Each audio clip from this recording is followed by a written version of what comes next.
By virtue of the powers vested in me as Chancellor of the University of Johannesburg, I hereby constitute this gathering as a lawful congregation of the University of Johannesburg.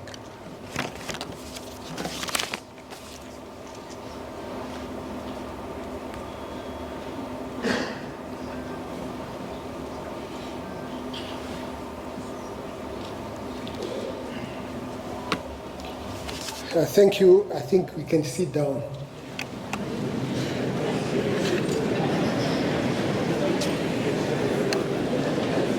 Sanibonani. Dumela. Abusheni. Molweni. Nda. Chancellor Professor Njabulo Ndebele. Incoming Chancellor, Dr. Phumzile Mlambo-Ngcuka, Chair of Council, Mr.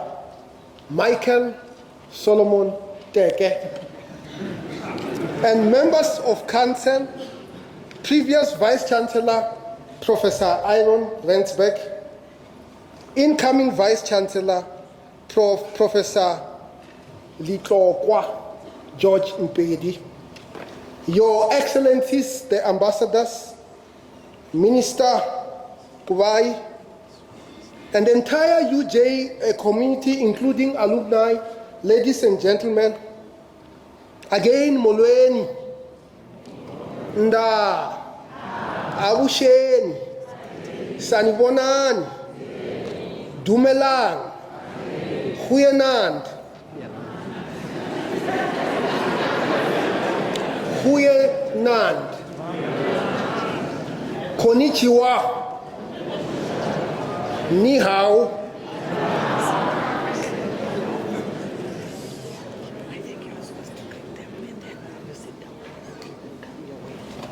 No, thank you very much. So I am going to sit down. Thank you.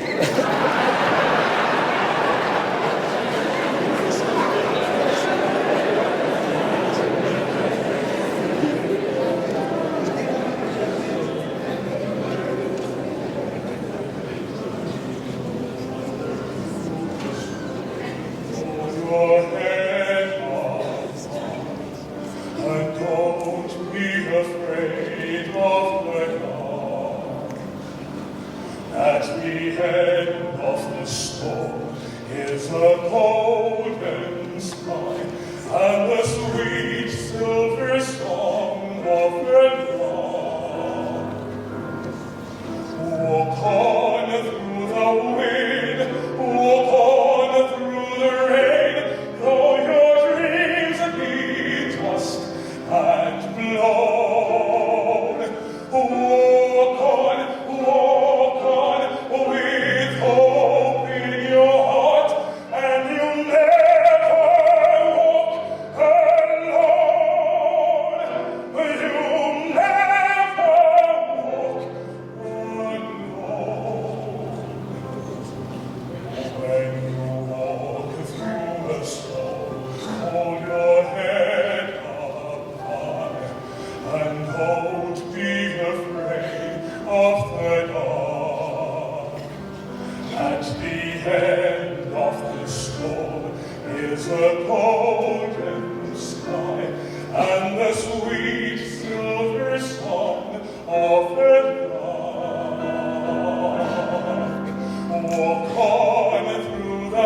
Ladies and gentlemen, there's a lot of talent here at UJ.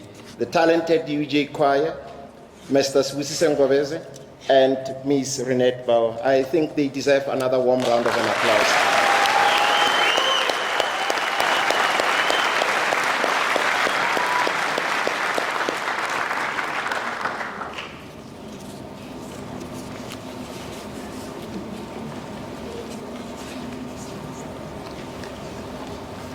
Chancellor, Professor Njabulo Ndebele, the Chair of Council, Mr. Mike Teke, and all members of Council, Vice Chancellor, Professor Chilidzi Marwala, our incoming Chancellor, Dr. Phumzile Mlambo-Ngcuka, and family members here present, Minister of Human Settlements, Ms. Mamuluku Kubai, Mayor of Johannesburg, Dr. Mpho Phalatse, former Vice Chancellor of the University of Johannesburg, Professor Aaron Rensburg, executive leaders of the university, ambassadors and their delegations, Judge Rata Mokwatling and members of the judiciary, chancellors, vice chancellors, and deputy vice chancellors of other tertiary institutions, members of Senate, distinguished professors and the UJ community at large, student leaders, members of convocation, alumni, donors, partners, and friends of UJ, distinguished guests, and all who have joined us.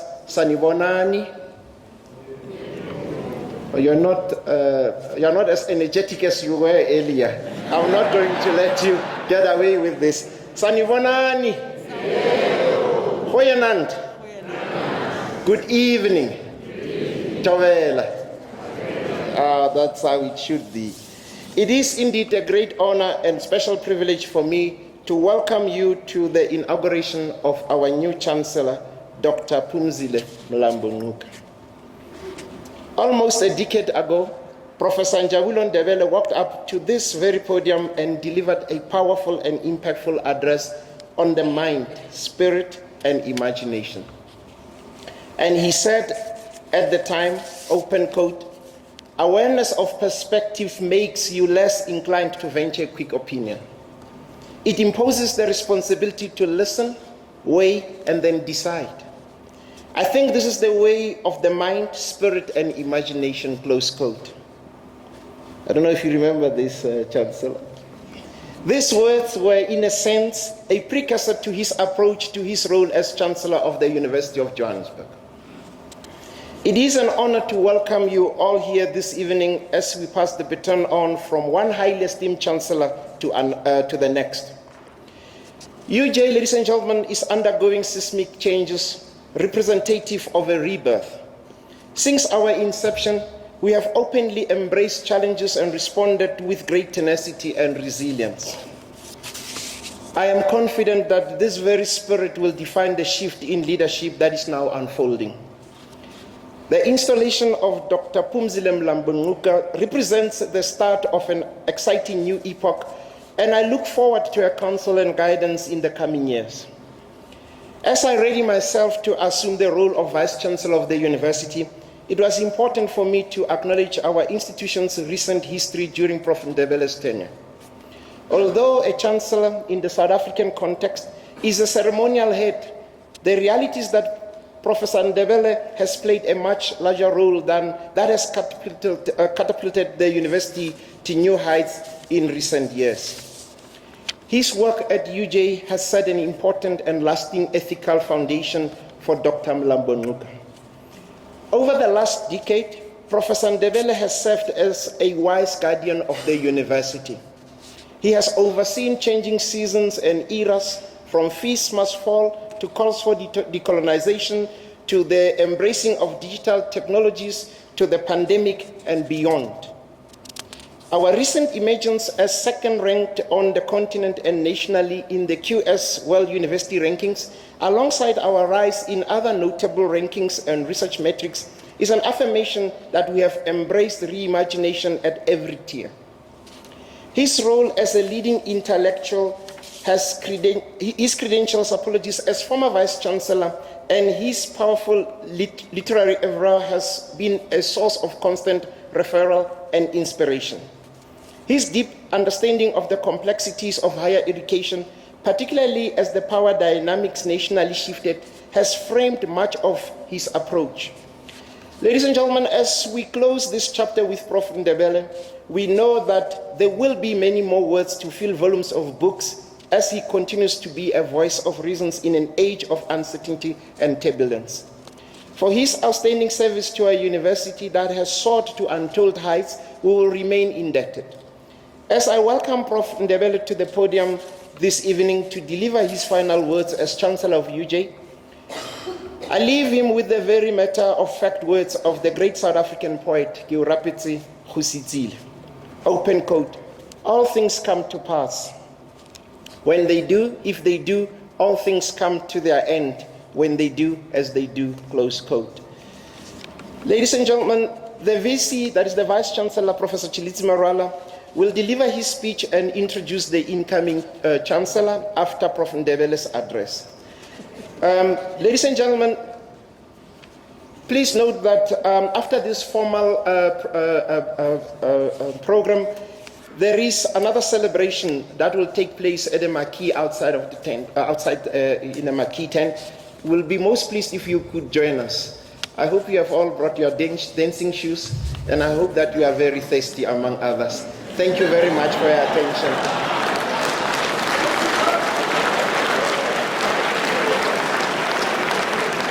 Ladies and gentlemen, please help me welcome Professor Njabulo Ndebele to the podium. Apologies.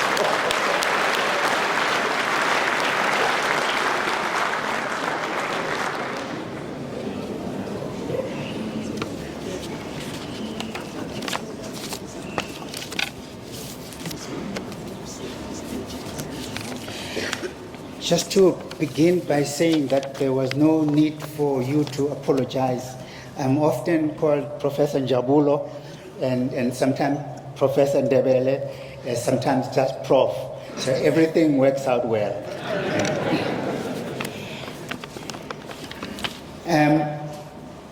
You have been, I add my greetings to you all in all the different languages that have been expressed. and to welcome you all to this auspicious occasion.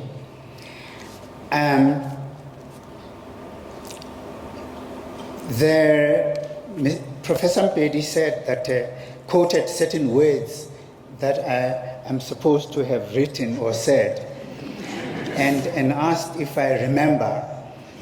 It reminds me of many students who I meet sometimes, and they say, Prophet, do you remember what you said in chapter such and such of a book? And of course, I have no memory. I don't remember. I have a sort of general idea of what I said many years ago. And so it is that words remain after you long after they have been said. And that is the beauty of transitions. Actions, thoughts, and words that are said, and they remain long after they have been said. As I say this, I'm remembering that this is the first time I'm in this hall after about 2 years or so. And there's something uncanny about it, because it also reminds me that the last time I was in an audience, in an audience similar to this one, was 10 years ago. Different people, but the same kind of environment, the same kind of setting, the same kind of observance. And there's more to remember on such a day, especially since I'm coming in this on my way out, but in a sense also surprised and pleased that I'm back in this hall, which has seen many things in the past. Usually the audiences that I'm used to will be constituted by students who are graduating. They're getting their BAs, they're getting their diplomas, they're getting their masters, they're getting their PhDs. And then you have in the audience also their parents, their friends, relatives, brothers, sisters, and aunts and uncles who come from all corners of South Africa. I remember this because, again, people congregate regularly for the purposes of recognizing the achievements of their children. It's never anything to be taken for granted. And so when you're sitting there, I see an image of all the many parents and students who have come in and out over the 10 years that I've served as Chancellor, looking forward to the graduations, looking forward to capping each and every one of them, and trying to make sure that for them, it's each and every one that matters. And I have to say congratulations to each and every one of them, because they are not a mass, they are not a group. They are that one person who has spent so much time studying, worrying, anxious about whether they'll make it or not. And finally, there is an examination. I saw some of them coming in here, queuing. I said, why are they queuing? He said, they're going to write an exam. And it's a wonderful thing. And so it makes me reflect on the notion of institutions and practices and traditions.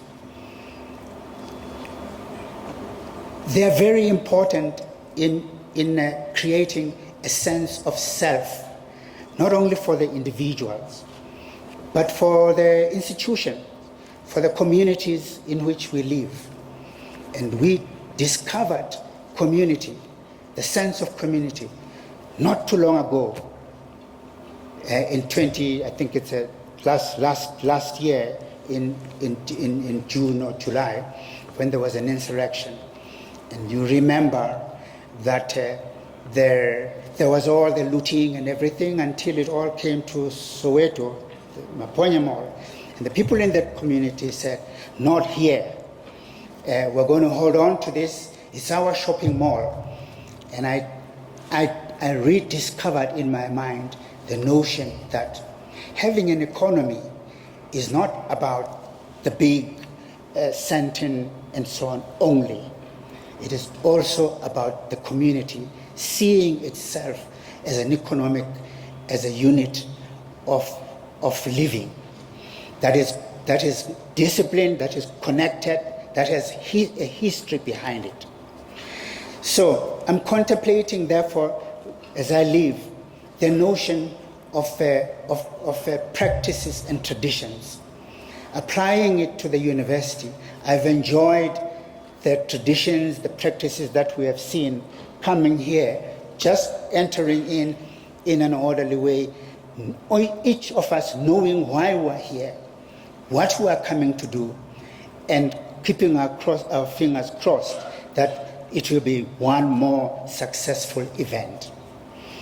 I'd like to take a big risk and say that the traditions, the practices, the words, the actions that come and go and are remembered, I'd like to take a risk and apply these to the sense of how we feel today as I leave this post, this role, how we feel today to be a people and a country with lovely ethnic communities, with strong traditions that go back hundreds and in some cases thousands of years.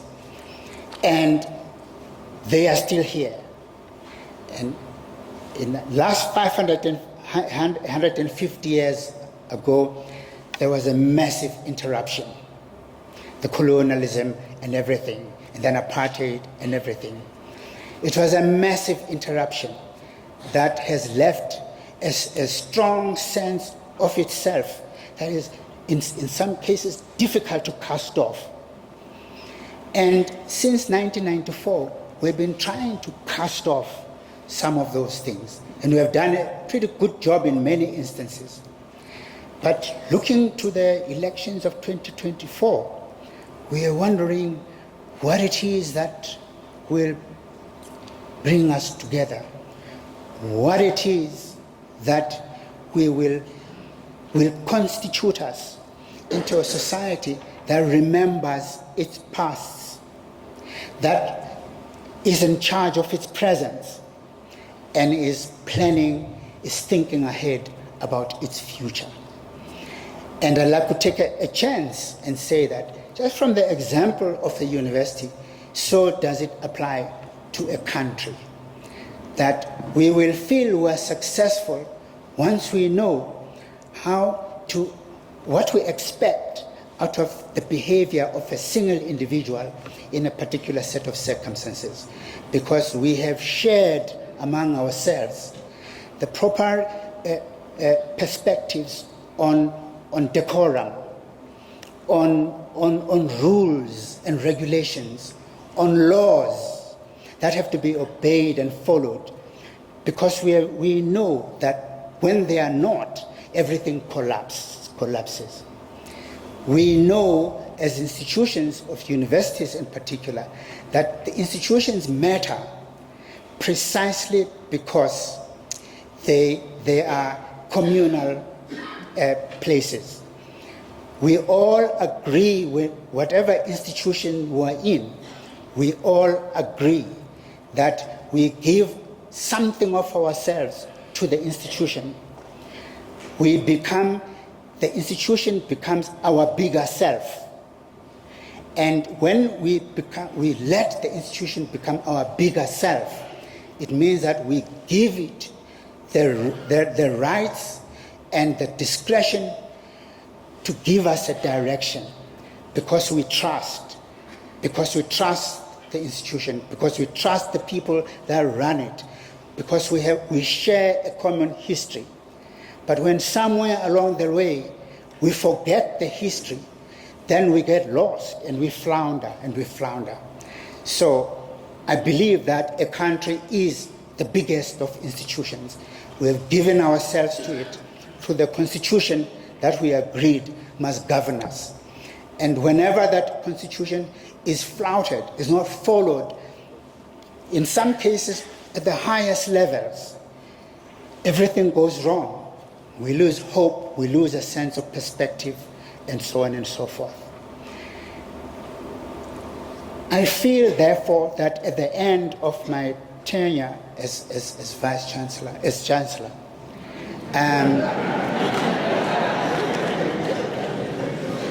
I have been that one several times, and so it sort of sticks in my mind.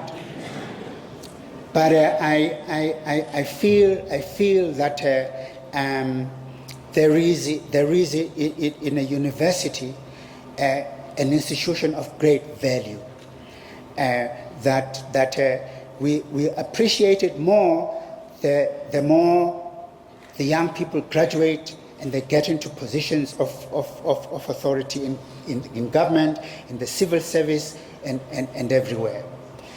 And what gives me happiness is that I have experienced the University of Johannesburg through two transitions, or one at least. This was Professor Rensberg.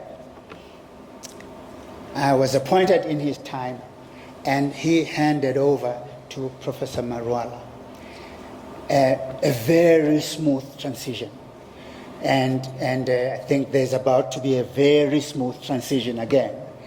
And this is how it should be in a country. And it's a smooth and well thought through. The vice chancellors have expressed their vision of what they want to do and so on. It's all gone very smoothly and beautifully. And I have the same feeling that there will be a smooth transition, as you see, is underway as a new chancellor comes in. And it gives me a great sense of pride to have been a part of all this, and right at the end to say goodbye to this wonderful institution, and to say hello to our new chancellor, who will be inaugurated very soon. And I believe that that is how changes should be. You never know what happens in the background, but the wonderful thing is that whatever is going on in the background is managed very nicely. And so at the end, we see the smoothness and the peacefulness of it all. So I conclude, therefore, by wishing our new chancellor everything of the best, and to remember the song that was sung first, "You will never walk alone," if that's what was said.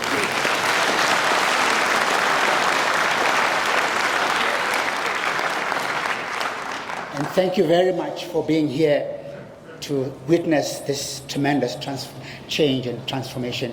And please enjoy the rest of the evening.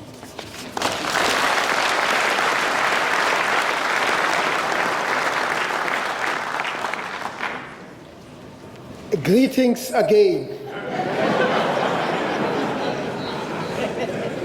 Change is difficult, but it is necessary. I also would like to acknowledge the presence of our former Speaker of Parliament, Mr. Max Sisulu, who is with us, and also our Director General in the Presidency, Mrs. Phumzile Mlambo-Ngcuka, who is also with us today to celebrate this very, very important moment in the life of the University of Johannesburg. In recent months, I have spent much time reflecting on my beginnings at this great University of Johannesburg. In weeks since the announcement of my departure to become director of the United Nations University and the UN Under Secretary General, I am speechless when I think about the journey that the University of Johannesburg has traveled under the leadership of very capable people. The Chair of Council, Mr. Teke, who without fail called me every morning at 6 o'clock to find out whether the university is still standing. And this is what leadership is about. It is about holding those you lead accountable. UJ, with 50,000 students, is now ranked second in Africa according to the QS rankings, and also according to Times Higher Education Impact rankings. And it's a much wealthier university with reserves that is almost 4 billion rands.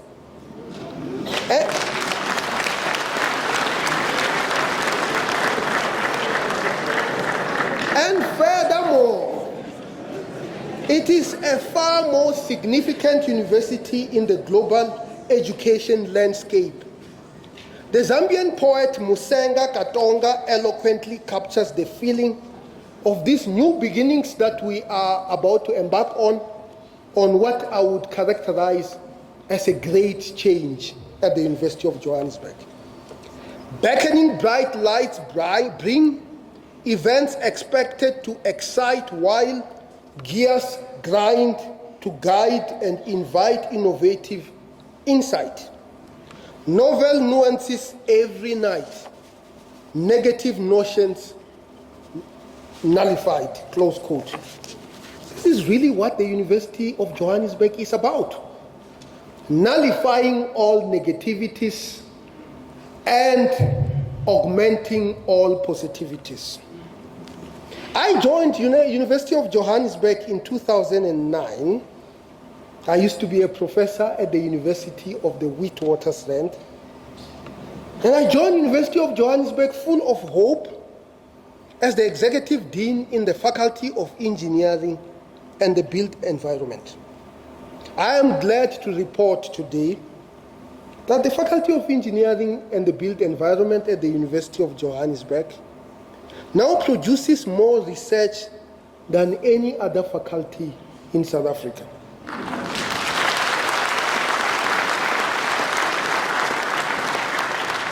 As I settled into my role as dean and began developing strategies and restructuring faculty, I was really surprised by the culture of excellence that was grown by Professor Rensbeck, which is now the very DNA of the University of Johannesburg. This should continue to be the guiding light in our glorious march towards global excellence and stature. In 2013, I became Deputy Vice Chancellor for Research and Internationalization, succeeding Professor Adam Habib, and in 2018, Vice Chancellor and Principal, succeeding Professor Aaron Rensbeck. I was privileged to stand on the shoulders of these giants who preceded me and also benefited greatly from the wise counsel and support of Professor Njabulo Ndebele. And when I talk about giants, I'm talking about giants in terms of height. I am talking about giants because of their excellent work that they do for our community. Though my roles here at the University of Johannesburg have changed, and collectively as an institution, we have had to weather various challenges over time. The shine of being part of an institution that has risen faster than any other institution in the African continent according to global rankings continues to inspire me. It is not without merit to declare that our astonishing rise will positively reverberate into the future and position the African continent on a progressive developmental trajectory. The unusual mix of sadness to leave behind an incredible institution and excitement for the future is intriguingly one we all deeply resonate with this evening. Change often spurs this feeling, and I take comfort in the evidence that change is indeed a universal experience. We are indeed on the precipice of new beginnings at UJ, which begin this very moment. As the theory of dialectics dictates, and I quote, everything is always changing. The Greek philosopher Heraclitus understood change 2,700 years ago when he said, "No man ever steps into the same river twice, for it is not the same river, and he is not the same man." Close quote. As the Japanese proverb states, and I'm going to try to read it in Japanese, Mizu ni nagasu, meaning the water flows. So change is the only normal. UJ should not be afraid of change, but should embrace it as a motive force that will thrust UJ deeper into the pinnacle of the fourth industrial revolution to achieve global excellence and stature. UJ is undergoing great change. We have the new Chancellor, the dynamic Dr. Phumzile Mlambo-Ngcuka. We just appointed a new Vice Chancellor, the wise Professor George Mpedi. We just appointed the new Registrar, the scientifically astute Professor Bettine Janse van Vieren. And we are about to elect a new Chair of Council that will replace the energetic Mr. Mike Teke and the Deputy Vice Chancellor Academic to replace Professor Mpedi. To paraphrase the words of US President Franklin Delano Roosevelt, and I quote, "We should not fear change, but fear itself." And as the Chinese leader Deng Xiaoping will tell us, we must continue to seek truth from facts. The convergence of forces that bring us here this evening represents a small paradigm shift of their own.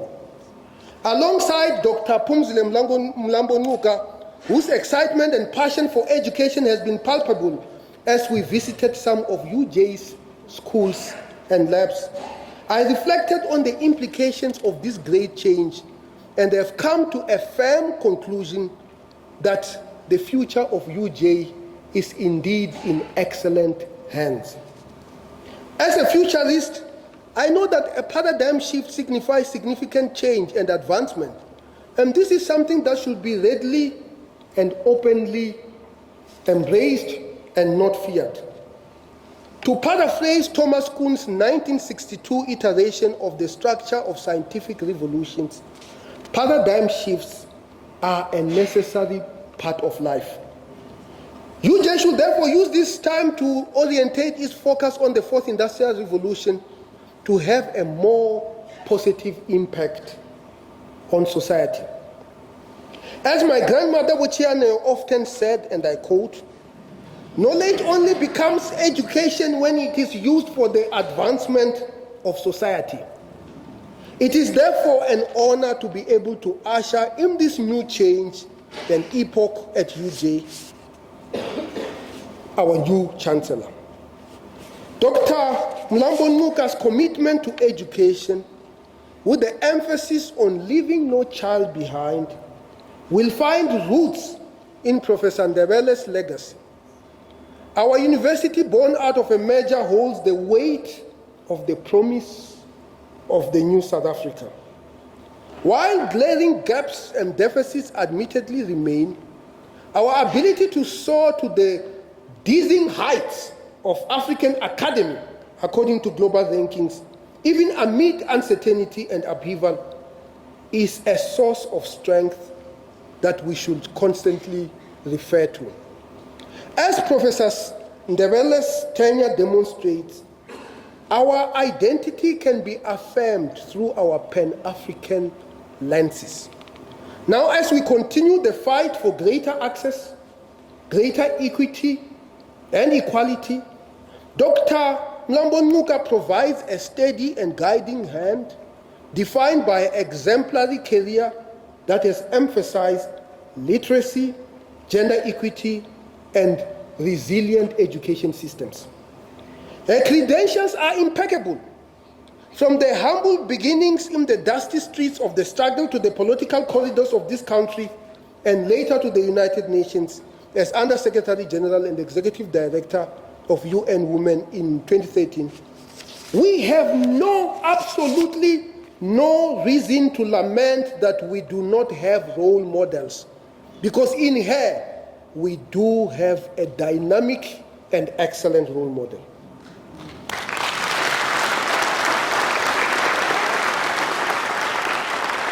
Her career is a testament to her stature as a leader and to a pursuit of a better and more just society. I am reminded of her 2019 words that we need an, and I quote, Aristotelian vision of global growth based on virtues of ethics in this era. It is precisely this beginning to gather the promise of a democratic and non-racial, non-sexist, and good society built on ethics that has an inherent transformative potential that aligns to the University of Johannesburg's pursuits. We are in a quest of scaling the heights of excellence globally, but with regard to our context, the histories and nightmares we have emerged from as a country and the need for responsiveness to our context have to become a dream that we have to overcome.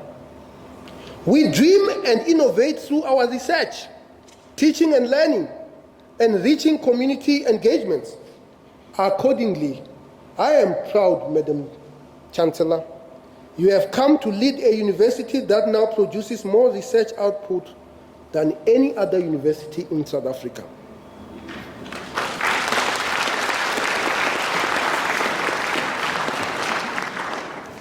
I am confident that you will continue to walk this path with us and guide us as we reimagine the future. It is an honor to witness the batons passing from one leader I hold in such high esteem to another. It is not a coup. It is not a coup. It is a just transition. It is an honor. It assures me that I am leaving this institution that has meant so much to me in very safe hands. I am reminded of the words of the celebrated poet Ben Okri, who reflected on change and ushering in a new era in 10 on Light some years ago. As he wrote, we could use the new era to clean our eyes, to see the world differently, to see ourselves more clearly. Only free people can make a free world. Infect the world with your light. Help fulfill the golden prophecies. Press forward the human genius. Our future is greater than our past. This is certainly the sentiment that should define the new era for the University of Johannesburg. I am sure that UJ's future is even greater as we collectively set our sights on frontiers anew. As we have demonstrated in our short history, UJ's ability to soar and soar again is truly unparalleled and must continue till the eternity of the time-space continuum. UJ must continue to help us expand and consolidate our democratic culture. Ndiyalibuwa, ngiyabonga, bayadanki, thank you.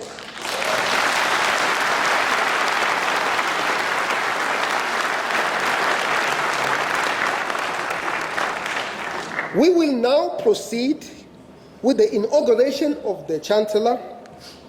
Ladies and gentlemen, it is my pleasure to inform you that in accordance with the university statute, the Council of the University of Johannesburg has appointed Dr. Phumzile Mlambo-Ngcuka as Chancellor of the University of Johannesburg.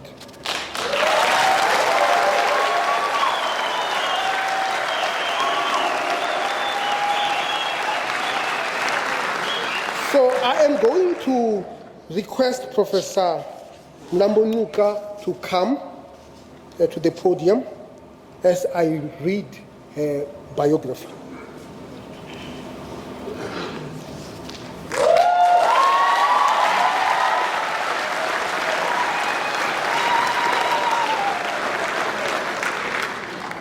Dr. Phumzile Mlambo-Ngcuka is the former United Nations Under-Secretary General and Executive Director of UN Women, who completed a term in August 2021 after being sworn into office on 19th August 2013.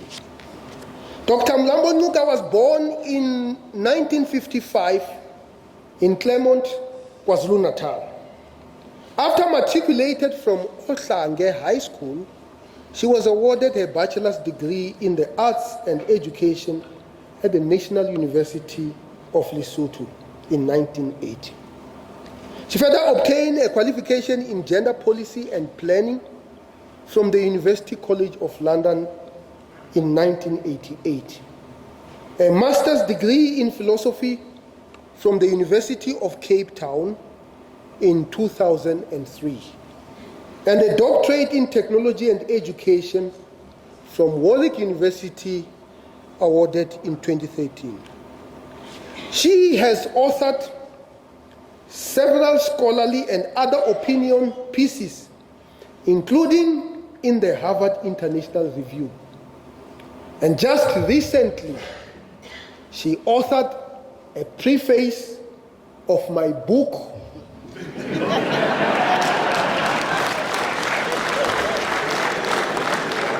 Heal Our World. She was awarded honorary doctorates from the following institutions: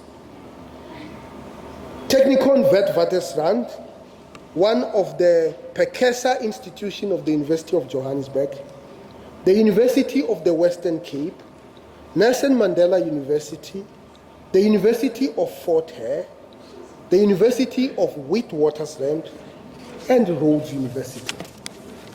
She was inducted as a Hausa leader at the Harvard Kennedy School Center for Public Leadership and awarded the Vanguard Award by Howard University for leadership and activism in promoting human rights, equality, and justice for women and girls across the globe.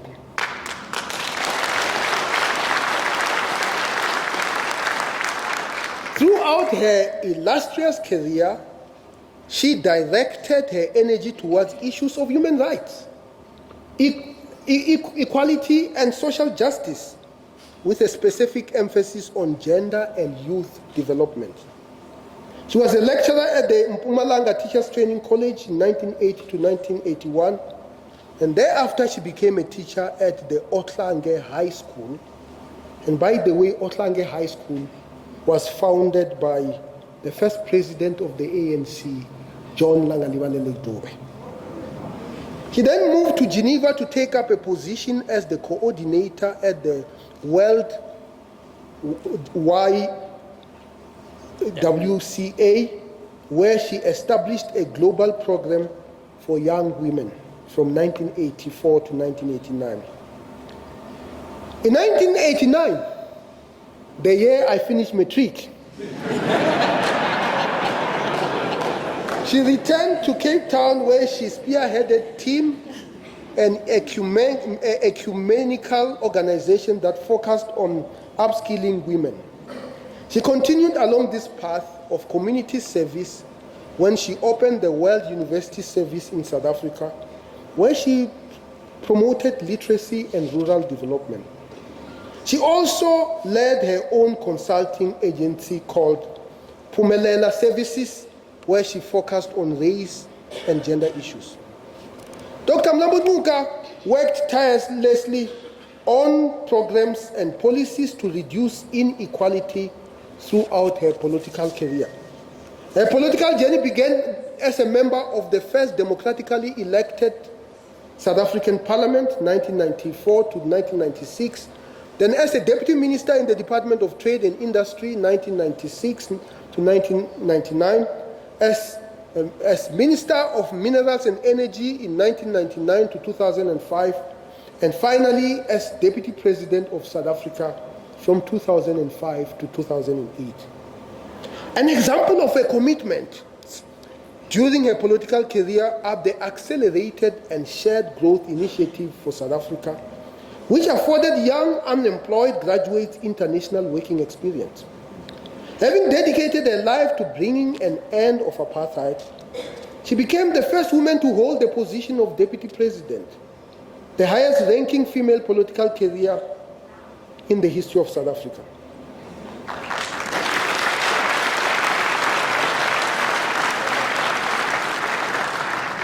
As the head of the United Nations entity that is dedicated to gender equality and the empowerment of women, she is a global advocate for women and girls.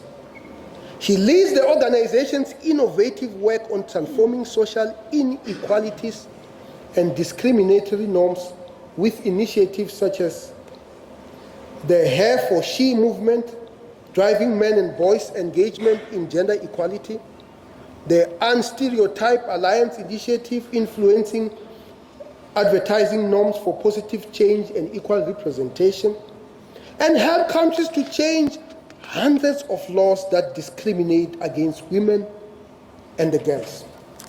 She has also successfully mobilized a historic $40 billion in financial commitments from member states, private sector, philanthropists, and civil society, as well as young people, which have formed generational equality to drive transformative change for women and girls around the world.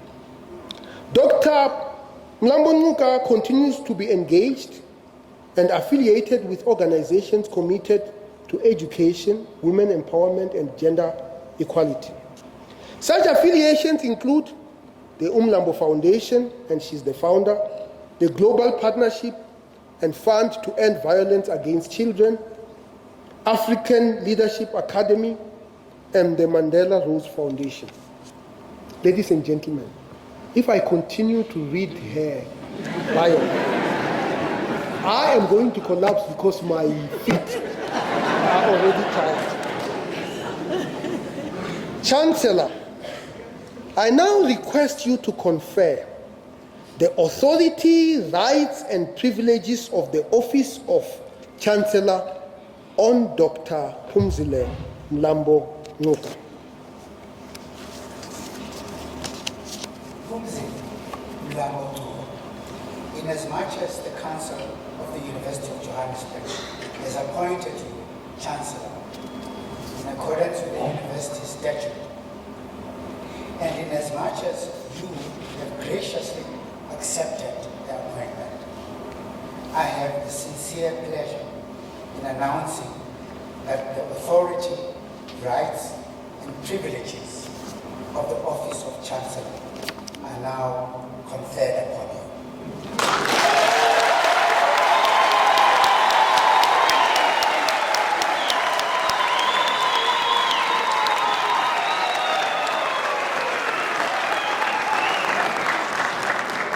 So I'm going to request Dr. Phumzile Mlambo-Ngcuka to move to the center so that we can witness her robing.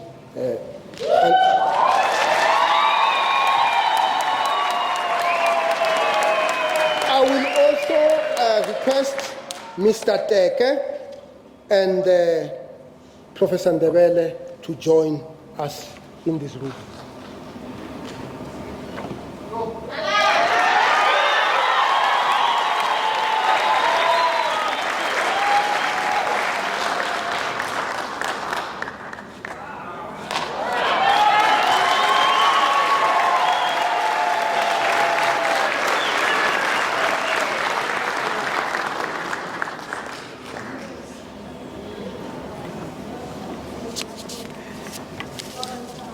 Friends of the University of Johannesburg, I now present to you the Chancellor of the University of Johannesburg, Dr. Phumzile Mlambo-Ngcuka.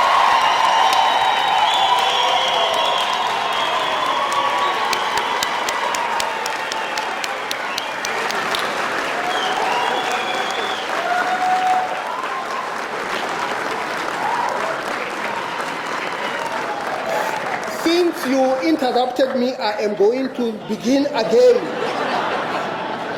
Friends of the University of Johannesburg, I now present to you the Chancellor of the University of Johannesburg, Dr. Phumzile Mlambo-Ngcuka, to deliver her inaugural address.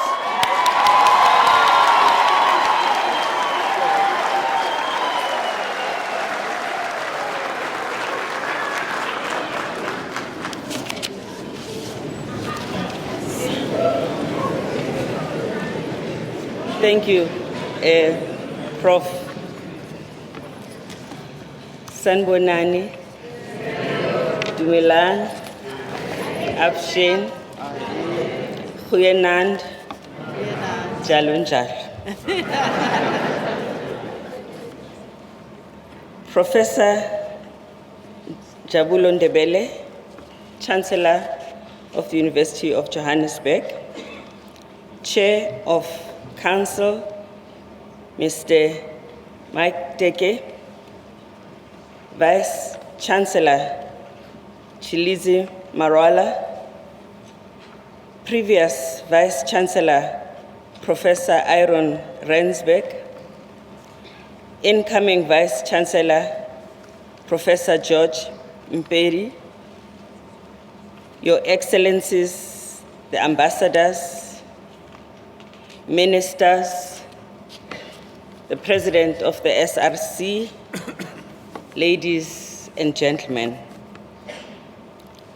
In the foreword of 1999 State of the World's Children Report on Education, the then Secretary General of the United Nations, Kofi Annan, wrote a powerful declaration, and it said, "Education is a human right with immense power to transform.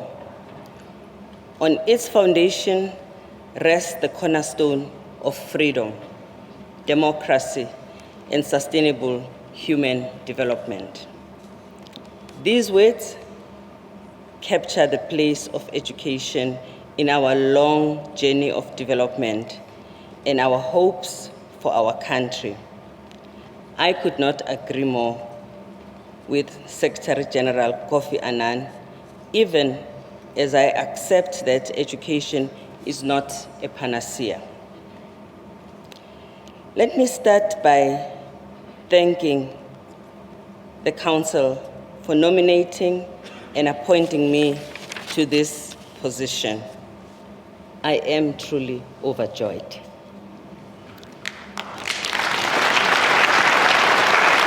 I am happy to be the third Chancellor of the University of Johannesburg.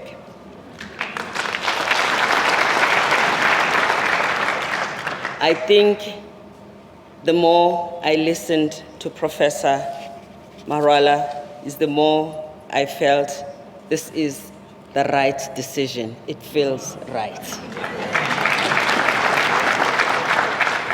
As we emerge from unimaginable winter of despair precipitated by the global pandemic, the last 2 years, the university was a haven for many students who, like many of us, were confused and distressed by the havoc created by COVID-19. Common amongst us was the need for safe places to isolate ourselves in. Going home for many students was not a desirable option, as their homes were not set up to deal with this ordeal. Thank you, UJ, for allowing your students to stay on campus if they needed to, and for making sure that they had access to medical support, food, water, and energy when Eskom allowed it. You kept them safe and you lightened anxieties. I think it is not any shock that we only lost 2 students in this dreadful time. You successfully enabled students to continue in this environment. At every tier, the experience of the pandemic forced you to reimagine the world.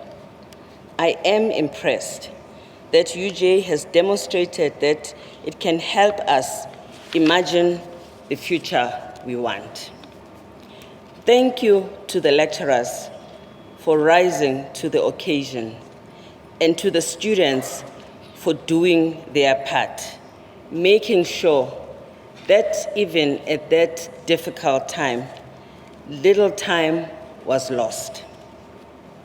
Like many of you here, I grew up under apartheid. I joined the fight against apartheid.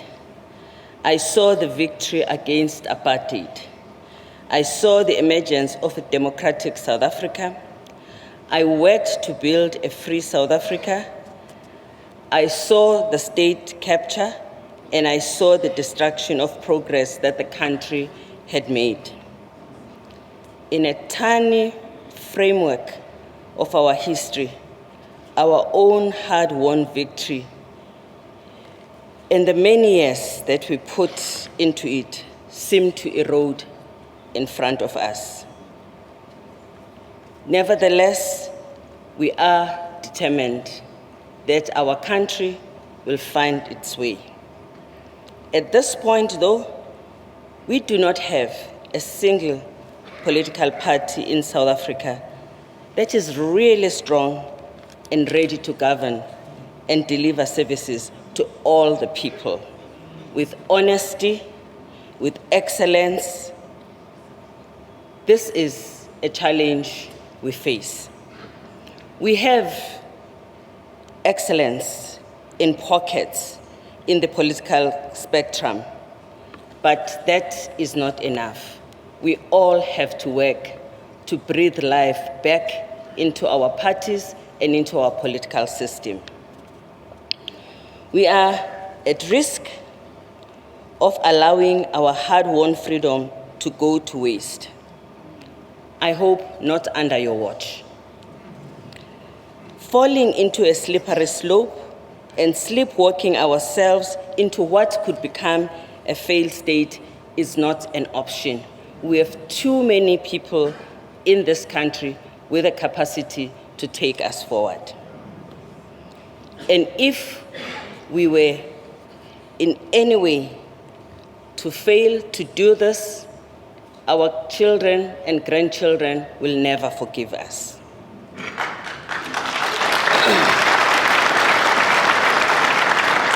That would also hurt the good work that has been done by many of you, including our universities. The good work that the University of Johannesburg has done. So I have news for all of us. We cannot be bystanders. This is our challenge, and solutions are in our hands. We have to defend our democracy and our education in the same way all of us, including universities, made sure that apartheid was history. Democracy in the world is under assault, often by the same people who are supposed to be protecting it. The situation in our country of corruption has reached a point that gives all of us concern. But I want to highlight the fact that critically, there are graduates who come from these universities that we are part of. who are taught by the lecturers in these universities, who unfortunately have joined in this unbelievable and concerning tendency of deepening corruption in our country. This is in the private sector, amongst the elected representatives in the civil service, and this has to concern us as universities. Clearly, education did not prepare all these leaders for honest and ethical service. What did we miss as teachers? I honestly believe clean service is a value that has to be instilled in all our students before they qualify. A cursory glance at the state capture report, which only scratches the surface, makes us realize how devoid of ethical leadership we have become, despite the fact that millions of South Africans are law-abiding citizens. As universities, we are involved in the presentation of knowledge to students, and there is a responsibility that accompanies this endeavor. It extends beyond what we do on campuses. It takes us to communities. The state of affairs in our country, therefore, requires us to reimagine our education. It requires us to teach Ubuntu, responsibility, leadership that is ethical. It also requires us to make sure that when we hand certificates to students, we are also giving them the capacity to be true to the communities they are expected to serve. This is us, all of us and the fellow universities who are with us here, reimagining education in order to respond to the situation in our country. UJ offers a compulsory artificial intelligence course to all new students. This is one example of making sure that all students have the same benchmark on something that is so important. This presents education reimagined and transformed to address the prevailing conditions, as many of the children would come from a background where there was no exposure to digital education. So, we can do this for ethics.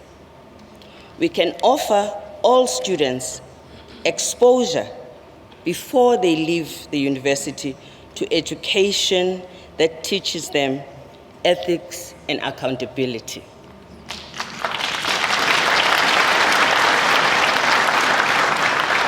The birth of UJ signals that the ideals espoused in the White Paper 3 aimed at addressing social justice and the social and structural inequality and fragmentation in higher education was largely achieved.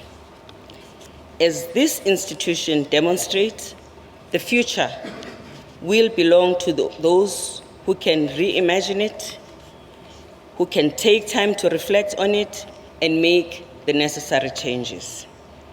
UJ is now a university of a whopping 50,000 students, 80% of whom, I have been told, are first-time graduates in their family. This is special.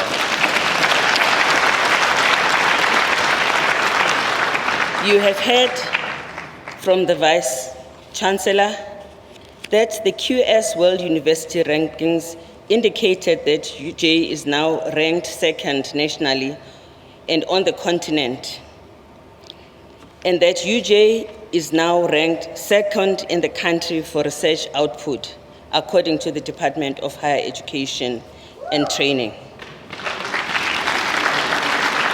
These are heartwarming achievements that can only mean that we have a hardworking and dynamic team that leads this institution, and that we have students who know why they are here.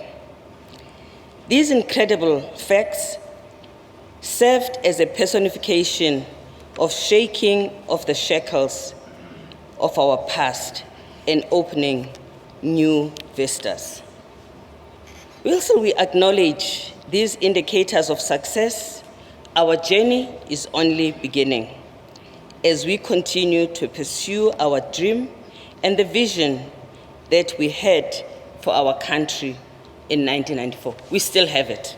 We still have that dream. Important in that journey is our collaboration with other universities.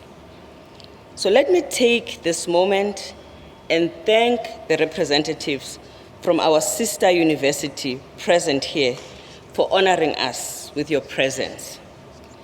Just as we need healthy competition, we also need collaboration even more in all aspects of our scholarship. We need allowance of triangulation and peer review at various levels to ensure the quality of our education system is as best as it can be. UJ, like other higher education institutions, produces and trains the people who become the cream of our society. We must make sure that we look for this cream. We must also take measures through these institutions to make sure that our work impacts our country in the most positive way and at a large scale. At this point, our collaboration is most valued. There is an African proverb which says, if you want to go fast, go alone. If you want to go far, go together. We need to go together as different institutions of higher learning. We are in a complex moment in the world, not just in South Africa, with mega global trends and changes. We are witnessing the largest number of displaced and desperate people in the world who are desperately looking for a place they can call home. Their movement puts strain on the receiving countries, on global humanitarian support. And yet, these are also people that are part of our history and our future. We have a world that is short of global solidarity. This was tangibly experienced with the vaccine distribution, where developing countries were initially left out in the cold to fend for themselves. We have also confronted the dangers of reduced capacity for productivity in many countries. The scramble for personal protective equipment and other essentials taught us about the loss of productivity in many countries. Ideally, every country should be able to produce for itself the essentials that the country needs. Globalization at its best encouraged and delivered just in time. This also can be at the expense of building local capacity and self-reliance. It is no surprise that some today are questioning globalization and calling for deglobalization. The war in Ukraine compounded the problems. In South Africa, we saw shortage of fertilizers, of cooking oil. We had to ask ourselves, do we need cooking oil from Ukraine in South Africa? Can we not produce our own fertilizers? So as we reimagine the world, these are some of the questions we should be asking ourselves. We saw what all of this did to the cost of living and causing food insecurity, especially for the poor. Here at home in South Africa, we have also faced the challenge of energy. This is not just in South Africa. We have seen the high cost of energy in Europe. Again, supply chains are a problem, but compounded by the war in Ukraine. Our own problem has been caused by our own issues, which I think you all know about. I don't have to get into that. But nevertheless, even if Eskom was perfect, we needed at this time to be worrying about the future of generation of clean energy. We needed to be concerned about our capacity to secure a future where energy will not be a problem. Then we have water scarcity, another mega trend that is global and it plagues the world. Yes, in South Africa, we have challenges that may also be compounded by our own mismanagement of water systems and ailing infrastructure, and the lack of mitigating interventions. But also, we have climate change. We have increased population. We have deforestation. All of this suggests that the problem of water was always going to be upon us. South Africa is approaching physical water scarcity in 2025. We are dealing with climate change, with extreme weather patterns and diminishing of life-sustaining resources, which have a disproportionate impact on women and rural population.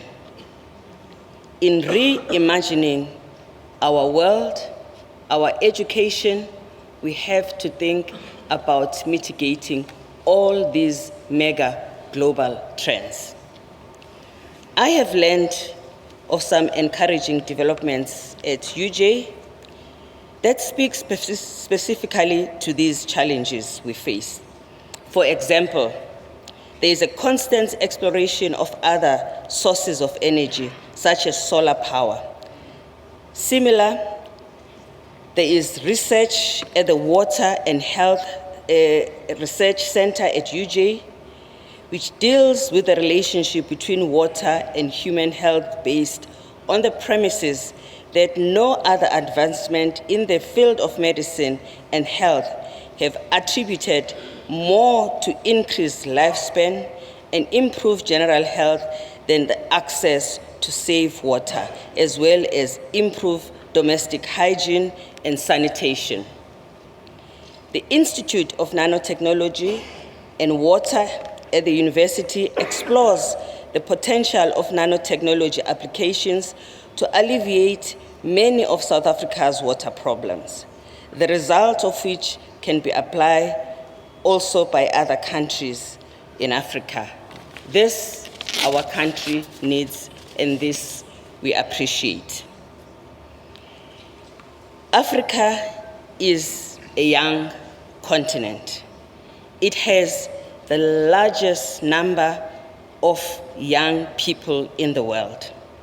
In 2020, Africa's population that is under 35 was almost 1 billion.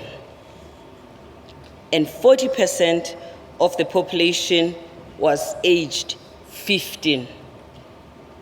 In South Africa, 20.6 million of the population is youth. That is a challenge that must concern universities because this is our constituency. Chancellors who are here and vice chancellors, this is our constituency. And as they say, a Burmaka plan. We have to think about what we're going to do for these children. Many of these young people need us to create a safe path so that they can navigate life.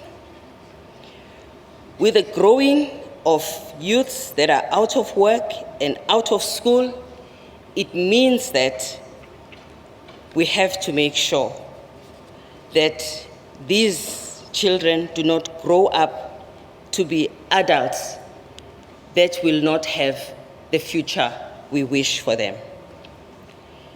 Unemployment is a challenge that has to be addressed by all of us. We have to think about training and customizing the skills for jobs alongside those that will come and choose to come to university. So I applaud UJ for its investment also in the school sector, which creates a pipeline of university students. UJ's Funda Ujabule Primary School in Soweto and UJ Metropolitan Academy, a high school in Crosby, both stand out as exemplary models in the world where education has to reinvent themselves. What this means is that UJ is involved in education from grade R to postdoc. This is truly amazing.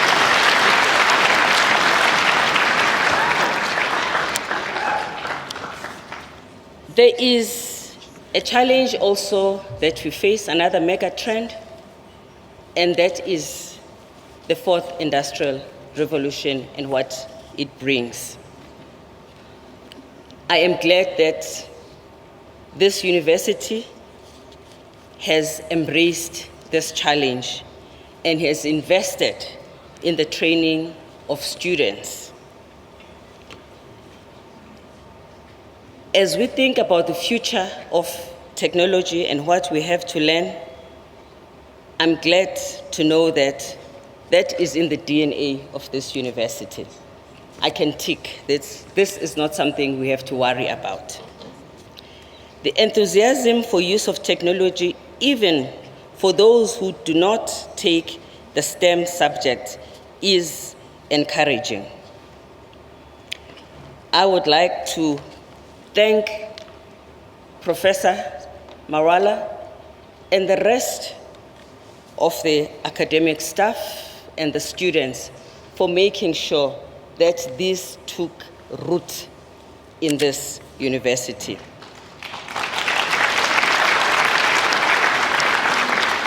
At Mlambo Foundation, where I spend most of my time, I see the hunger of teachers and learners for opportunities that expose them to technology. I have seen this in Venda.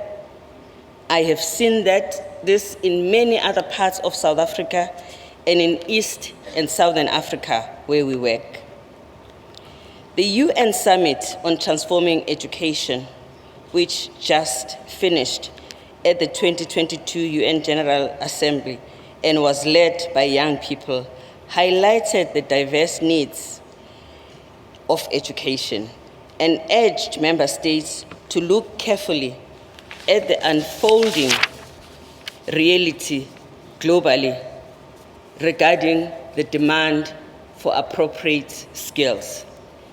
They pointed out that education is not adapting and changing fast enough. There were 180 countries who attended, 80 represented by heads of state.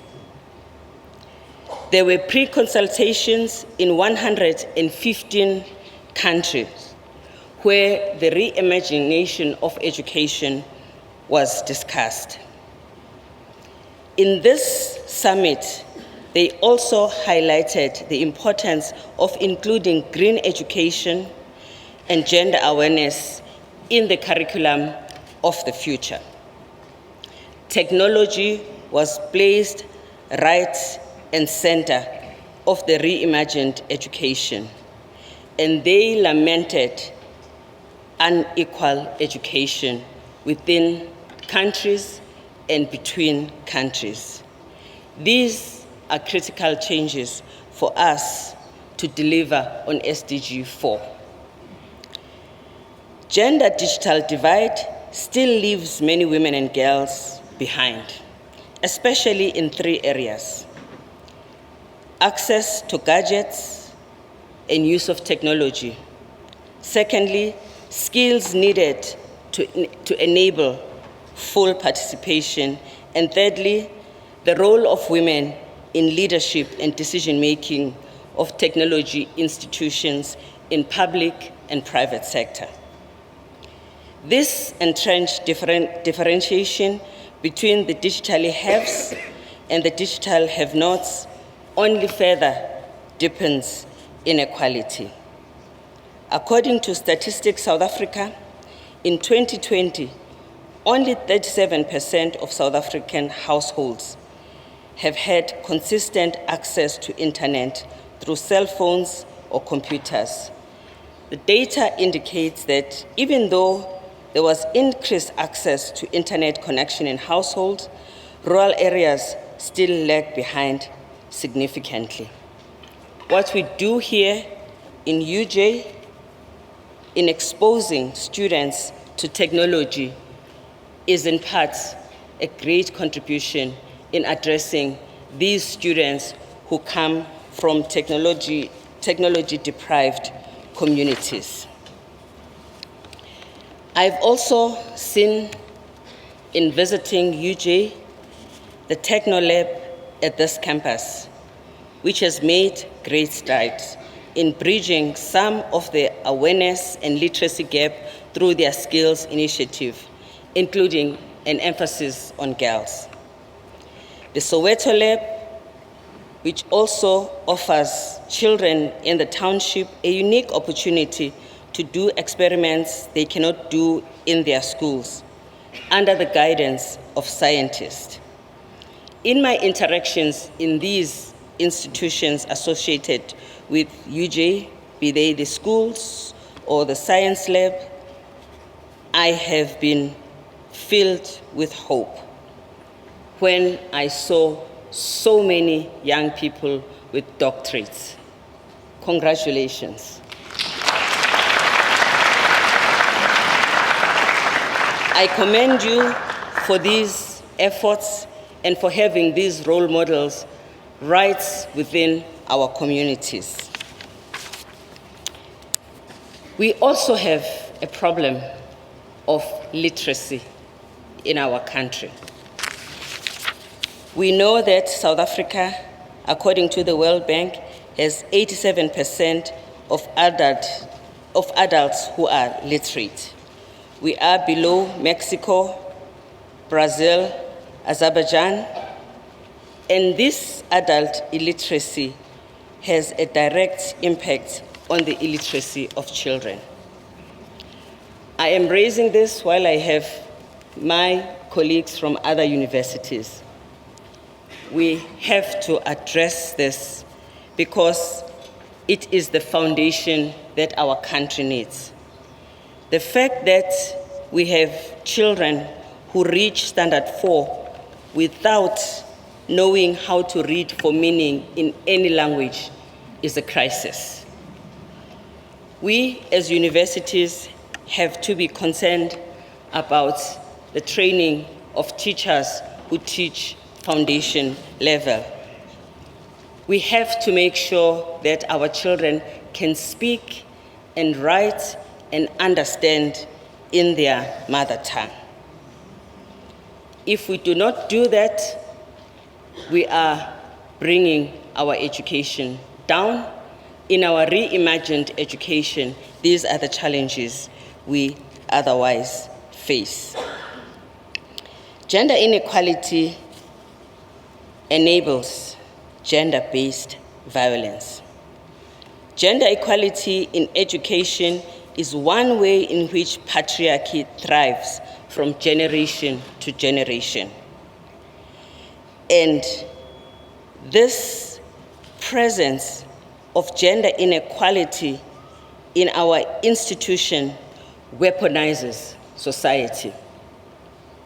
A university which fails to address discrimination of women or gender non-conforming people creates an environment that normalizes discrimination. As the HRC states, schools continue to be the context for gender inequalities, while policies have led to gender parity in enrollment and increased participation. There is disparity in equal education. I am glad that at UJ, you are focusing on eliminating rape and sexual harassment on campus. But I would like to urge you to take this also even further. This is a man's job and a man's problem.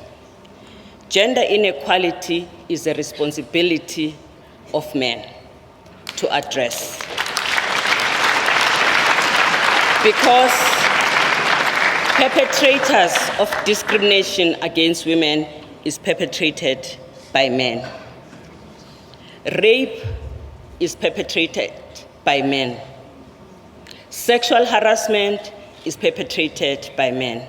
Whatever we do here at UJ on this subject will not be valid, not unless men, dear new Vice Chancellor, are in the forefront. So I leave this in your capable shoulders. As the continent comes out of the pandemic, with higher levels of poverty, unemployment, and vast economic challenges, we need to reimagine our way forward because it's even more difficult. We also need to work with our African partners to make Africa work for all of us. So I commend the university for the study trips you have taken with students to neighboring countries through Africa Bus, so that our students have first-hand experiences on the challenges of the region. Decolonization of our worldview and the impact of this on the curriculum and research has been another tangible shift and has been deeply entrenched in our Pan-African identity. It has been crucial that UJ is aligned with sister universities and institutions in the continent. My journey in this university begins today. It is with exhilaration and excitement that I join you in reimagining the future. UJ's story is inspirational, and I want to express my sincere gratitude to Professor Marwala for everything that you have done to introduce me to this university and for the excitement that you bring to this campus.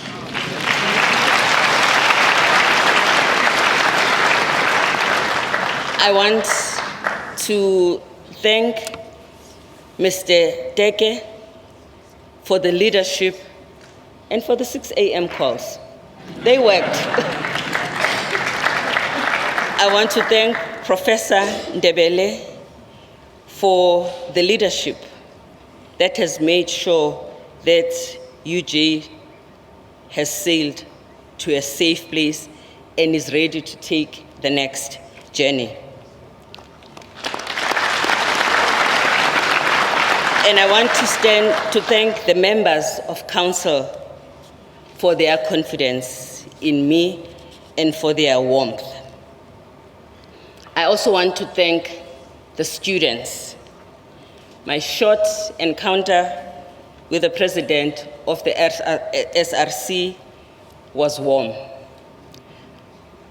For now.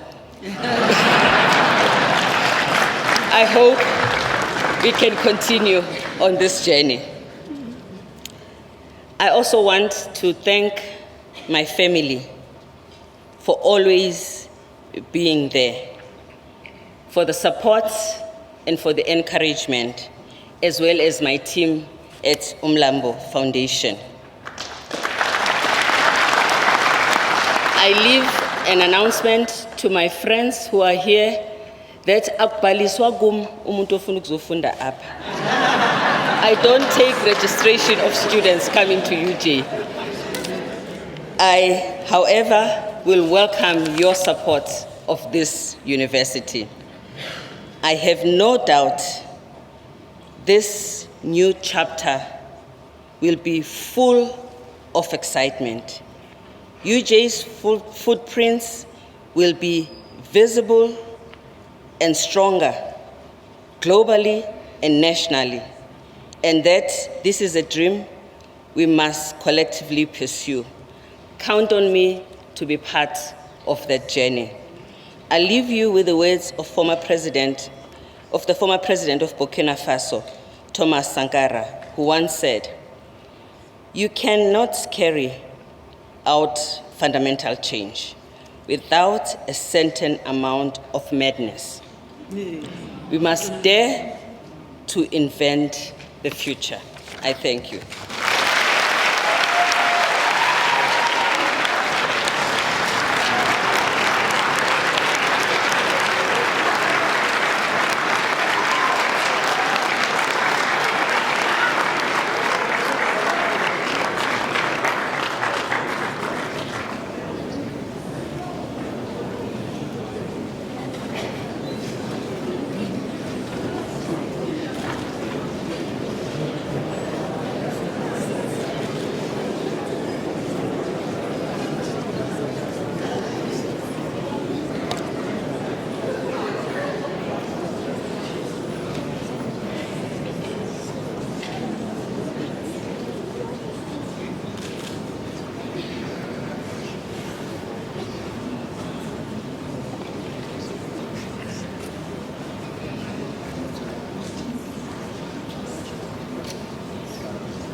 Madam Chancellor,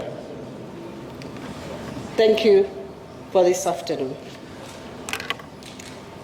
You may have seen, ladies and gentlemen, and the outgoing Chancellor has already alluded to the formality of this institution. It's got many levels. You hear Chancellor, you hear Vice Chancellor, you hear Council.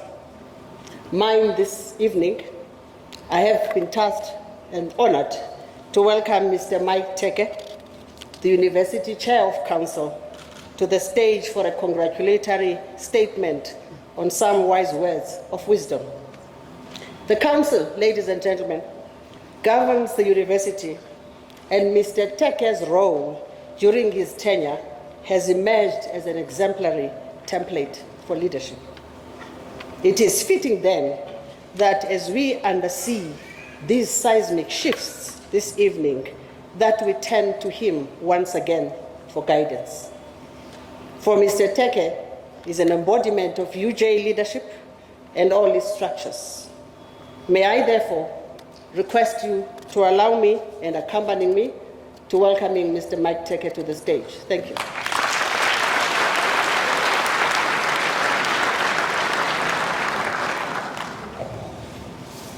Good evening, ladies and gentlemen, honored guests.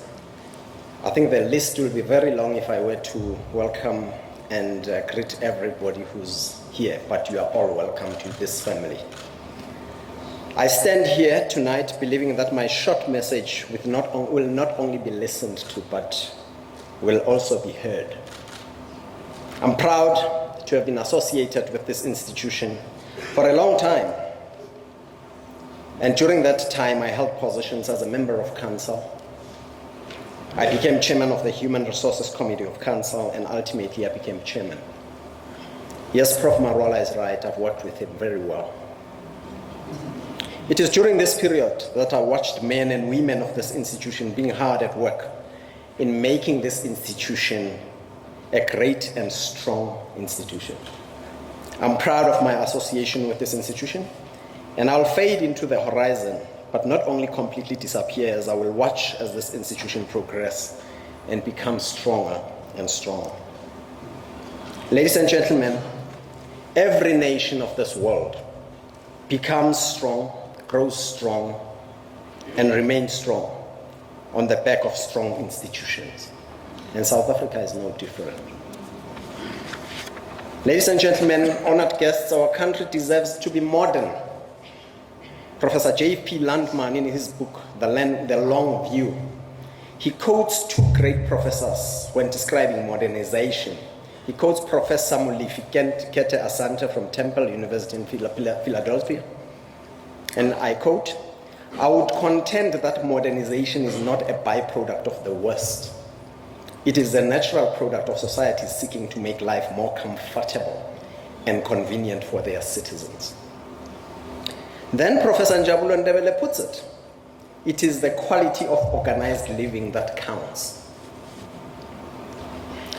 Ladies and gentlemen, universities are institutions that form part of building a strong nation. Young generations that aspire to be great citizens wish to be equipped with great education. And it is our responsibility as universities to make it easier for them to access this education. A young boy or girl from any background must achieve his or her own dream, because we lead great universities that facilitate the achievement of that dream. We must make universities safe spaces for learning. We must make universities a home away from home. These young people's parents and guardians must feel at ease and comfortable when they sleep at night, knowing that their children are learning in a safe space and are in warm hands. These institutions are not our fiefdoms.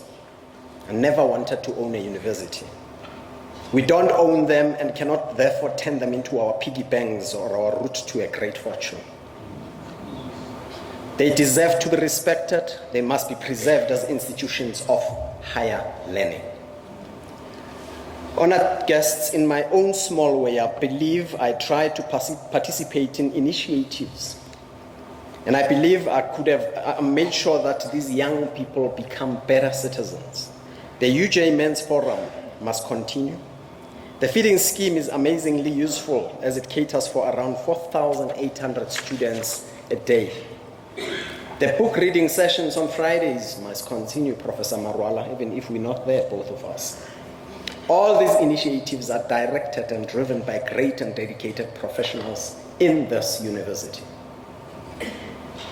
Ladies and gentlemen, it is men and women of superior ethical character. It is men and women with a strong work ethic. It is men and women of courage and fearlessness. And it is men and women of dignity who build strong institutions, not only make a nation proud, but make the nation strong amongst other nations and stand up to be counted. Dr. Phumzile Mlambo-Ngcuka, today we are gathered here knowing, understanding and believing that your ethical character, your strong work ethic, courage and fearlessness and dignity will stand you in good stead to lead this institution of higher learning to the next level. For me, you are a woman of firsts, not feasts, of firsts. Remember, you are first deputy president in South Africa way back in 2005. And the most powerful nation in the world, the United States, actually achieved that only in 2020. To be exact, when Vice President Kamala Harris became Vice President. My confidence in your leadership is cemented by watching documentaries on the behavior of lion prides. A pride of lions is strong, united, and healthy because of lionesses. Male lions with great-looking manes can protect, but without lionesses, they easily go hungry and get lost in the bush.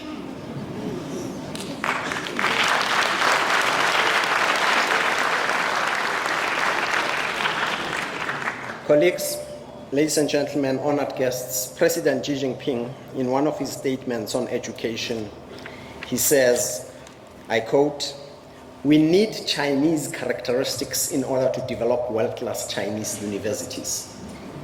The world will not have a second Harvard, Oxford, Stanford, MIT, or Cambridge. But it does have a Peking University, Tsinghua University, Zhejiang University, Fudan University, Nanjing Universities, and other well-known Chinese institutions. With these educational institutions, our talent will flourish and our country will be a strong competitor." Close quote. Chancellor, I leave this great assignment in your hands to take this institution to the level of being number one in Africa.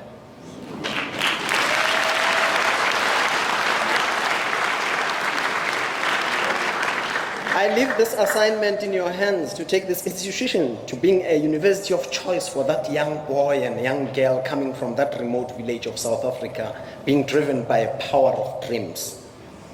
I leave this university in your hands, being a strong and sustainable institution that will never fail. Being a stakeholder of choice and partner for like-minded institutions, communities, and other reputable stakeholders. And lastly, this university is the university of the future.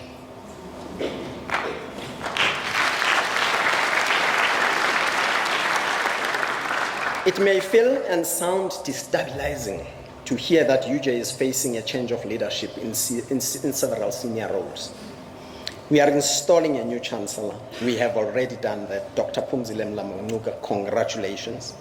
Soon we will have to find a new chairman for this university as I move on. A new vice chancellor, Professor George Mbedi. Prof. Mbedi, I used to call Prof. Marwala the son of Alpheus. His father, his late father, may his soul rest in peace. And if I was still around at 6 a.m., I would call you, and I would call you the son of Josephine, your mother. And we have a new registrar, colleagues, in Professor Bettin Janse van Vieren. Chancellor, I assure you, you are surrounded by capable brains, capable hands, and human beings with empathy. These council members, these Senate members, executive leadership group, MEC, staff and support staff, the entire university community is ready to traverse this journey with you. This is a humble group of people, and all I can say is steady as she sails. So they say in the classics. I'm referring to the ship called UJ. Now, what is left of me, Chancellor, is to congratulate you, is to wish you great success. But I want to close with the words. I used these words at the recent stakeholder report presentation. These are the words that I pulled out of a book authored by a man called David Gillis, who wrote a book called The Man Who Broke Capitalism. He was referring to a man by the name of Jack Welch.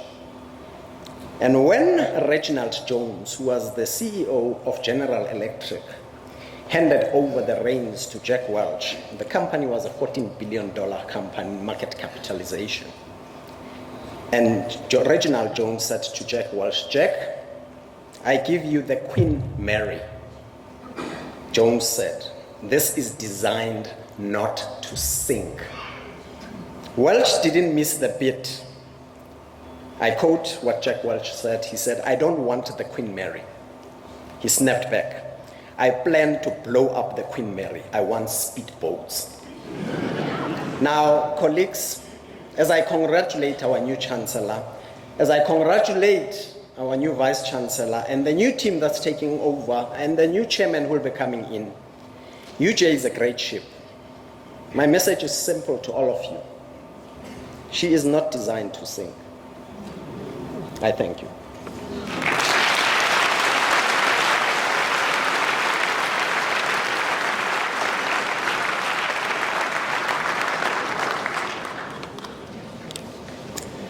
Another big round of applause for the chair.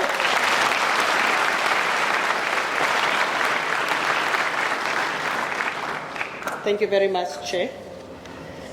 Ladies and gentlemen, an inauguration represents a real sense of occasion. It is more than coming together of an incumbent and an institution. It represents, as the chairman said, the beginning of a new chapter. As with any new change, the support of one's family is immeasurable.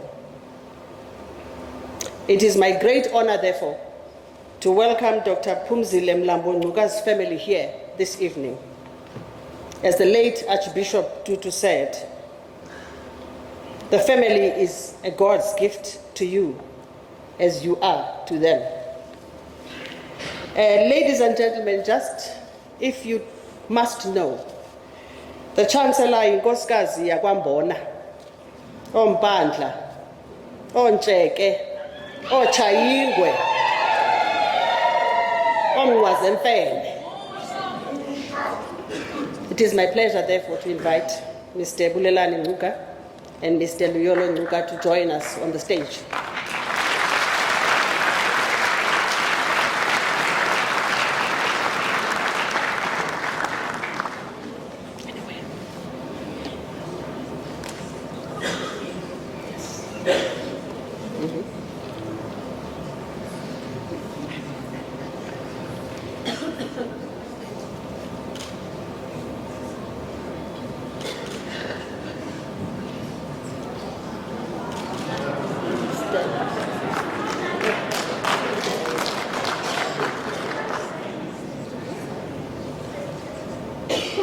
Another round of applause for family.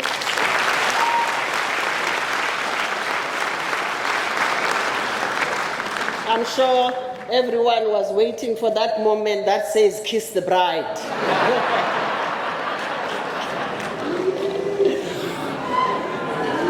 Yes.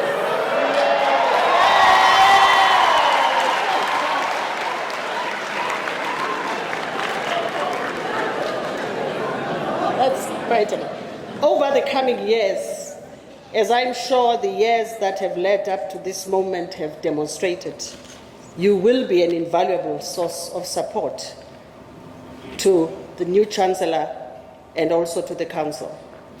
As we celebrate Dr. Mlambo-Ngcuka's inauguration this evening, we also welcome you with open arms to the University of Johannesburg. Congratulations. You may take it.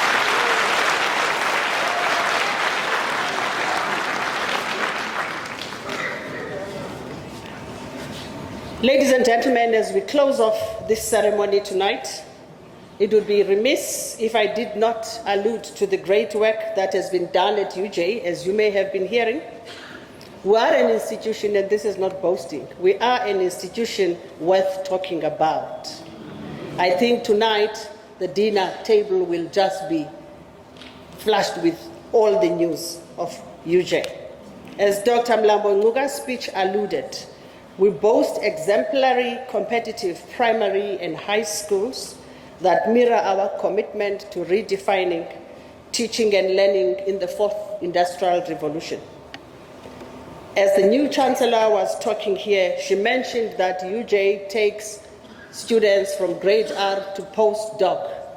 And the incoming Vice Chancellor, Professor Njabulo, whispered in my ears, and he said, we must start with a crash up to postdoc.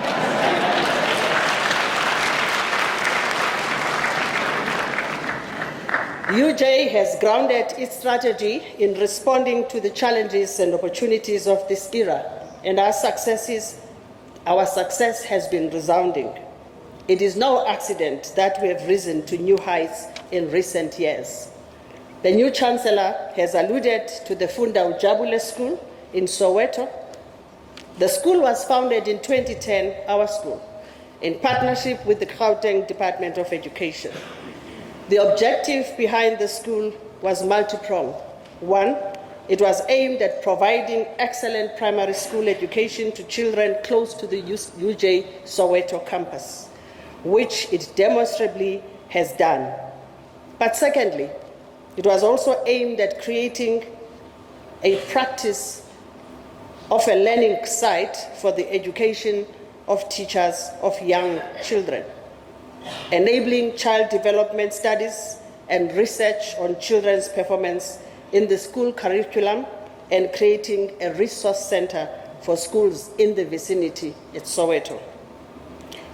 As you will be seeing the video right now, it is one of our schools, and now you are going to be seeing the children reciting the preamble of the Constitution of South Africa.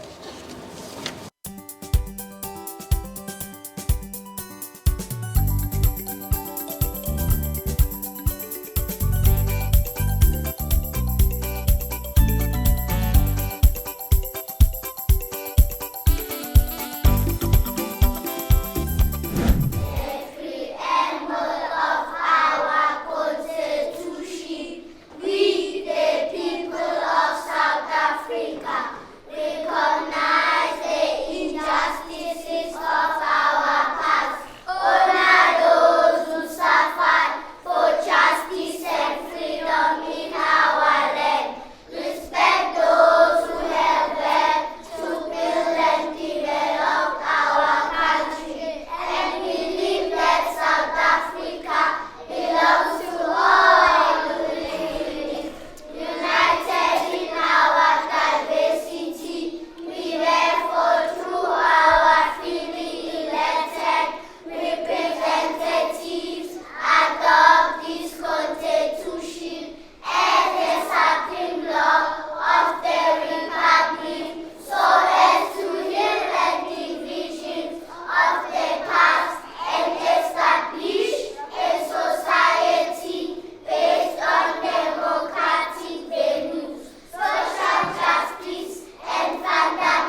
University of Johannesburg, the future reimagined.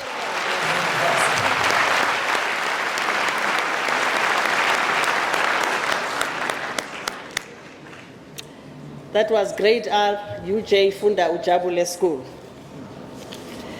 Our tagline in recent years has been reimagining the future, and I think the Chancellor has alluded to this. In 2021, we made headlines with a new member of the UJ family. Through the Institute of Intelligent Systems, we acquired a sophisticated, agile, mobile robot dog, affectionately called Spot. Manufactured by Boston Dynamics in the United States of America, Spot can navigate terrains with unprecedented mobility under a considerable heavy load. This is the first in academia in South Africa and the continent, and speaks to the 4IR in action. With that, I leave you with a little taste of how UJ continues to reimagine the future. Please remain on the seats. Do not flee. $1 zillion. The question is, who let the dogs out?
Thank you, Spot.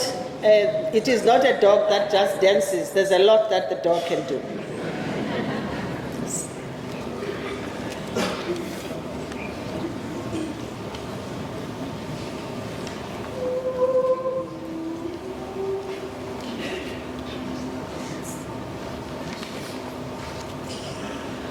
May the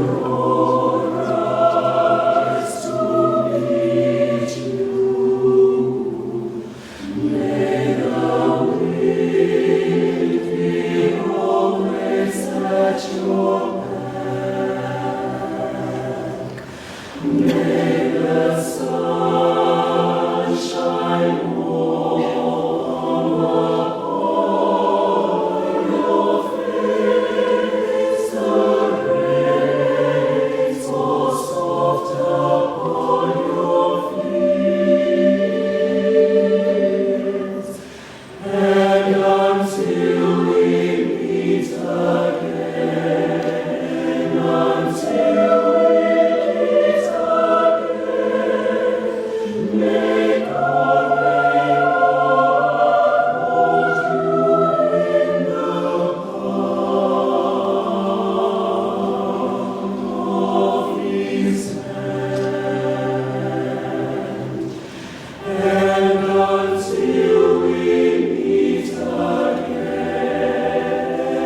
I thought there was something called encore.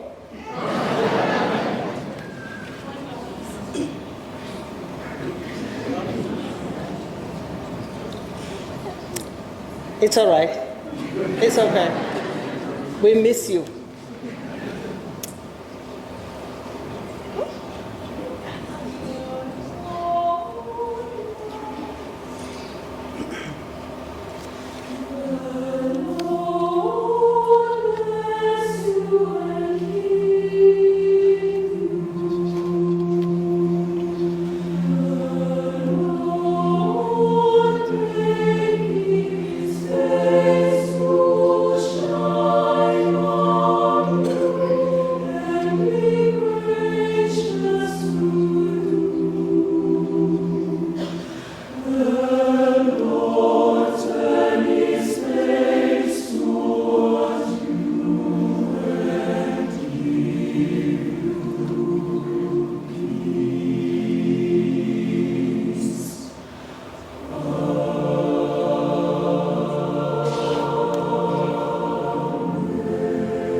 The UJ Choir, ladies and gentlemen, another round.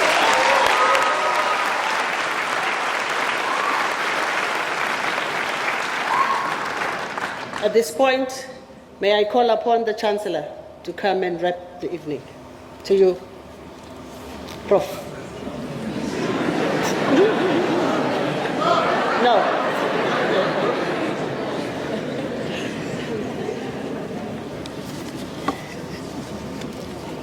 New Chancellor, I also got confused.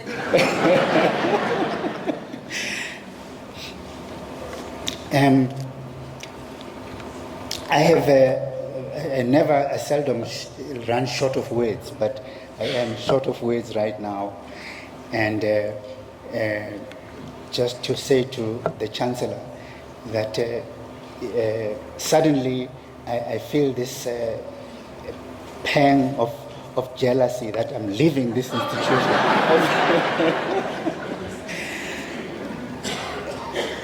But I stand to thank you so much for being here, for having agreed to be part of UJ's journey. And listening to your speech, I could see almost the entire trajectory of your life. And beginning for me, when I first saw and knew you at the National University of Lesotho, where I was a young lecturer and you were a student just coming there. And so it's a long road to freedom to this point. And your speech, as I said, captured the trajectory of your life right up to this particular moment when, starting where you grew up, went into going to school and then getting employed, and you've gone through the entire range of being a person at home, a member of the community, a member of an institution, a political party, a political environment, and off you went into the outside world, Africa, and right up there at the United Nations, being at the head of the entire globe. And in that space that you have been through, you haven't forgotten that there, as you said, there is room for competition, but there is a lot of room for collaboration. And that collaboration meaning at various levels, from institutions right up to the United Nations and at the global level. We need more and not less collaboration today as we face the war, the prospect of a nuclear holocaust. We can't afford to disintegrate. And you put across that message so clearly and so poignantly. I'd like to thank you for that, and to add my addition, as another word of welcome to you, to the future, the next future of UJ. I also want to share an impression I've had. It grew strongly and strongly as the evening progressed, that we have been told so many people at the higher level of the institution are leaving. And I realized there is no sense of anxiety about them going. But there is a confidence and a celebration that they have done their bit, they are moving on, leaving a legacy that others who have been left behind are taking forward. It's a really wonderful feeling. And when I had to share the pride of being part and parcel of such an institution. What I found very wonderful throughout the 10 years I've been here is just the sense of youthfulness, the energy of UJ each time I'm here. And we had a bit of it, experienced some of it today. It remains for me to thank the Council, the Chairman, the Senate of the university, academic staff, that I used to thank them at the end of each and every graduation, and to point them out and say a round of applause to all of them. I guess we can say so today as well.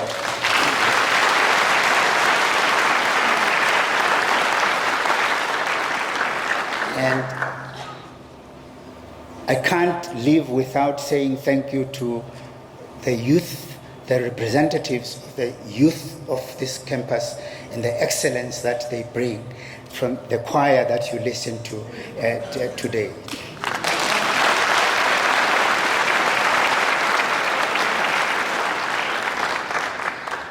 I also want to thank all of you who are here today from different friends of the university for many years, and relatives of academic staff, friends of many of us in here who have attended.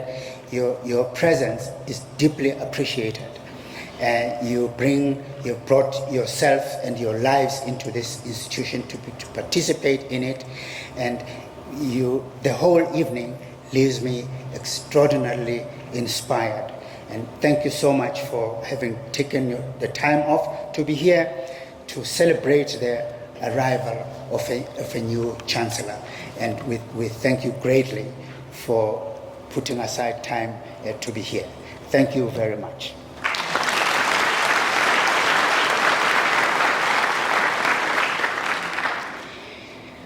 I now request you, everyone, to stand and join in singing the national anthem, and to remain standing until the congregation has been dissolved and the academic procession has left the hall.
Before I end, I'd like to share once more an experience that everyone will remember. At the end of every graduation, the gusto with which the national anthem was sung was repeated today.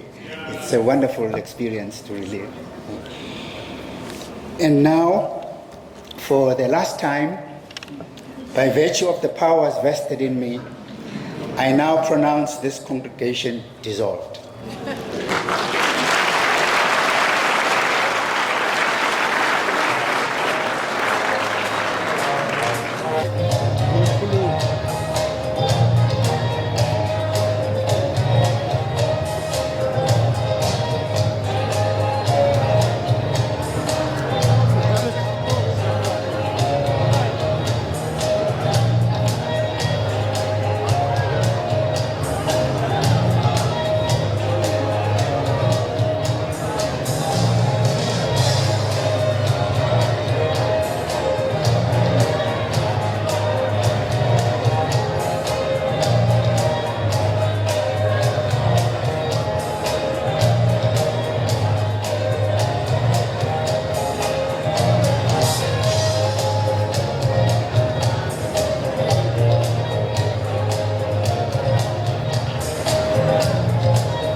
The University of Johannesburg, the future reimagined.